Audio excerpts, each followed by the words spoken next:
Hey YouTube, it is Charles here, and one of the great things about collecting comic books is I'm not a guy who likes to buy slabs or buy and just store them away to never be seen again. I am a rereader, and this book right here is actually one that is usually right behind me above my Sasquatch sign, but unfortunately it fell down, the frame broke, so I am going to reframe it and rehang it.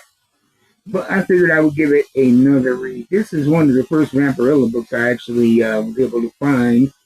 I found it at the old comic book store. I believe it was Norse Comics and More. It's from 1996, Harris Comics, and is written by Mark Miller. And the thing that I love about this era of Vampirella, and really comics in general, is it seems like there were more self-contained stories of what we would call today one-shots. Though they would often lead to a larger narrative, you could pick up one book and enjoy it cover to cover and not be lost and get a complete story. And that's what we have here. This is Vampirella Strikes, number 6 from August 1996, and it is called A Cold Day in Hell. And it takes place in Alaska and the North Pole. And you start off with these two extremely bored Marines guarding this nuclear base, chit-chatting back and forth, and they see what appears to be birds on the horizon. But as they get closer, they realize to their dread that it's not birds. And we cut to the next page, and we see Vampirella tied to a chair surrounded by vampires who she is seemingly captured, and we find out that what those men saw were bats, vampire bats.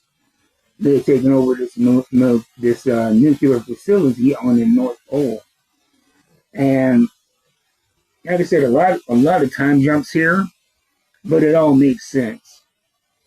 And so we go from this scene with Vampirella captured and seemingly helpless, and we go from there to her home in Salem, where she is feeding on a guy. And as we know, the people that Vampirella feeds on are not good people, and Pendragon pays her a visit. Pendragon, part of the Dance Macabre. Depending on the lore, depending on who's writing what era, the general lore for Vampirella is that she is the daughter of Lilith, the first vampire from Dracula, or even from Eden, depending on which origin story you're talking about. And it's her mission to make up for Lilith's evil that she unleashed on this world in the form of vampires. And so Pendragon gets her hip to what's going on with these vampires that have taken over the facility in the North Pole. And the leader of the coven is this guy who was an original pilgrim, but his last name is Williams, and he was a Puritan and a pilgrim who had gone overboard on his trip over the Atlantic, and he got taken to Atlantis by these underwater vampires and turned into a vampire, and has developed, all of this power. And what he's done is he's figured out that, he doesn't have to spend his life hiding from the sun if he migrates from pole to pole. Meaning that in different seasons, half the year, each pole is completely shrouded in darkness. And at first, it's a nuisance to the United States government. They try to take back the facilities, but when they find out the vampires aren't interested in setting up the nukes, and that really all they're doing is sending Marines as food for these vampires, they kind of put a pin in it and get the vampires free reign of this nuclear facility. So Vampirella is going to try to put a stop to that, and she finds out that there's this gathering of all these vampires who have been turned by Christopher in one of the poles. So she sneaks in uh, brutally, let's just say, convinces the guard vampire to let her in. She rips his heart out of his chest after trying to get in surreptitiously. And the whole time you get to meet the vampires that he has uh, that he has changed over the years, and you meet his wife, I think. Yeah, what was her name? Delilah, and she is pregnant with his offspring. For nearly 50 years, she's been pregnant. And so Vampirella is one of the, that's why they're having this gathering, what's going on with this gathering. And, she slips away and she runs into the two Marines that we've seen at the very first panels of this book, and they're looking very much worse for the wear. They are tied up with intravenous tubes going in and out of them. And they have just reconciled that they are going to die just being meals for these vampires. And Vampirella, she wants to help them escape, but being that these men are underestimated, the vampires let their plans be known to them, and their plans were to set off a nuclear winter, to actually use the nuclear bombs to block out the sun so that they could rule the entire world as opposed to just the poles. And so that is where Vampirella, she goes in, she gets her new plan, her new mission. Goes from just trying to find out what's going on with this Williams vampire to trying to save the world. And he has a very interesting introduction. He comes down the stairs here, and I like what they did with his style. It's not the typical gothic old vampire. The first thing you see are his shoes coming down the stairs, and he has those pilgrim shoes with the buckle. And so even though he's been around for some 500 years, he still holds on to his past as a pilgrim. And he's going through and, kind of make an introduction to all of these people that he has, for instance, he says, the first thing he says is Paris, August 24th, 1921. I sink my teeth into your wrist as you read Le Mans and sip black coffee in a fashionable backstreet bistro as he greets one.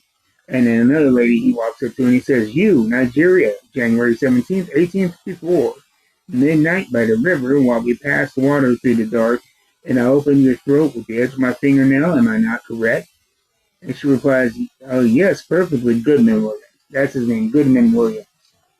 And he goes throughout introducing himself to these people until he gets to Vampirella, and he says, each and every one of you here holds a special significance for me. Clear reminder of a specific time and place from my illustrious past, except you. I don't know you at all, in terms of Vampirella. And she says, You know me now, and she goes to attack him, but he hits her with the headbutt and has his minions tie her to a chair. And so that is where we get to that second page where she is seemingly helpless, but as she comes to, he's floating and he's already set the missiles to depart, and it looks like Vampirella is done for, the Earth is done for, but then they remember that Vampirella disappeared from the party for a while when she had went and talked to the two Marines, and she had found out the codes to close the doors so that they would not open when the nuclear bombs are set off. And so what she has done is she essentially has let them be overconfident and lock the bay doors so that when they set off their nukes, to blow up the whole underground structure there, and she makes her escape. And then we find out on the last page, we see her and the two Marines that she has set free, and we see Goodman Williams and it's Cole Coven being blown to bits by the nukes. And the last line she says, Goodman Williams says, "God forgive me, God forgive this repentant sinner." And Vampirella says, "God can't hate your baby. See you in hell." As she walks off with the two Marines. And so it was a very enjoyable story. One thing I will say about the difference between this Vampirella and what we see currently from Dynamite Comics is you can even tell by the cover that it is a lot more lurid, a lot more adult-oriented fare. I don't think you would see a cover like this from Dynamite Comics. And even when you go to the interior drawings of Vampirella, one thing that's noticeable about the classic suit is here, you see the back of the suit leaves little for the imagination whatsoever. Nowadays, the modern Vampirella suit, while it is, it has the same look, the back is a little bit more substantial. But here you can definitely tell that they are going for a more mature audience. She is drawn in more seductive poses. I think kind of a product of its time. I think now, especially when I think of Vampirella, I see her as, yeah, she is a sexy character, but she is also very empowered. And it's not just about the Vampirella bikini and all the backside hanging out. It is about her being a powerful, independent vampire woman and taking control of her sensuality, as opposed to this. It seems more lurid for the sake of lurid, gratuitously sexualized, as opposed to now it's a lot, like I said, a lot less focused on the sensuality aspect of Vampirella and more the superhero part, but a very enjoyable story. Like I said, it's written by Mark Miller, penciled by Louis Small Jr., inker was Cesar, and the letterer Hugh Monahan, and the colorist Prolifics, and edited by David Bogart, 1996. I really enjoyed it. Gonna get it back in the frame, back hanging up behind me here. And it's like I said, that's one of the great things about getting into a hobby of comics is, it's like a DVD collection. You don't buy a movie you like that you only want to see once. You buy it so you can revisit it. And then another thing too great about that is, since the first time I read this, I have read hundreds of Vampirella comics. I've gotten to know the character a lot more, and I've gotten to know the character through multiple iterations, writers, and even comic book companies. And so I can come back to this with more and more understanding of the character. And, it's just, one of the many great things about comic books. So I'm running out of stuff to say. I've taken up enough of your time. This is me talking about Vampirella Strikes, number 6 from 1996. I was fortunate enough to find it in a full box in one of the long boxes at my old local comic book store. So check out your local comic book stores. You will never know what you can find. No, it's not a 10 out of 10 grade lab comic book, but it's still in very, very good condition. A little bit of creasing, a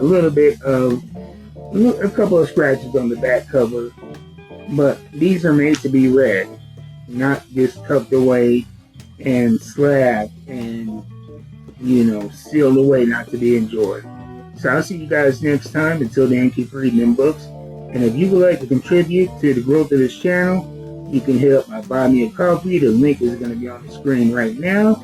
Or the QR code is going to be on the screen right now. The link will be in the description. I'll see you next time.